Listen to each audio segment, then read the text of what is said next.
വർഗസംഘർഷം എന്നത് ഒഴിച്ചുകൂടാനാവാത്ത ഒന്നാണെന്നാണ് മാർക്സിസം മുന്നോട്ട് വയ്ക്കുന്ന കാഴ്ചപ്പാട്. മാർക്സിസത്തിന്റെ അടിസ്ഥാനം എന്നത് ചരിത്രത്തിന്റെ ഭൗതികാത്മകതയാണ്.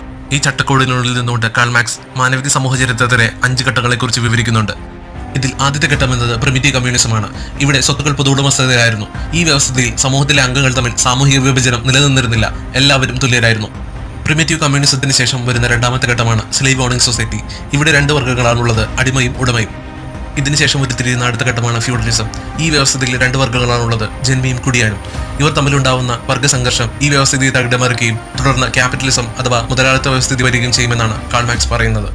മുതലാളിത്ത വ്യവസ്ഥിതിയിലും 2 വർഗ്ഗങ്ങളാണുള്ളത്, മുതലാളി അഥവാ ബുർഷ്വാസി, തൊഴിലാളി അഥവാ പ്രോലറ്റേറിയറ്റ്. തൊഴിലാളികൾ ഒരു വിപ്ലവത്തിലൂടെ മുതലാളിത്ത വ്യവസ്ഥിതി ഇല്ലാതാക്കുകയും തുടർന്ന് ഒരു സോഷ്യലിസ്റ്റ് സമൂഹം പടുത്തുയർത്തുകയും വേണമെന്നാണ് കാൾ മാർക്സ് മുന്നോട്ട് വയ്ക്കുന്ന കാഴ്ചപ്പാട്. സോഷ്യലിസം പിന്നീട് കമ്മ്യൂണിസത്തിന് വഴിമാറുകയും അങ്ങനെ ഒരു വർഗ്ഗരഹിത സമൂഹം സൃഷ്ടിക്കപ്പെടുമെന്നുമാണ് കാൾ മാർക്സ് പ്രവചിച്ചത്. ചരിത്ര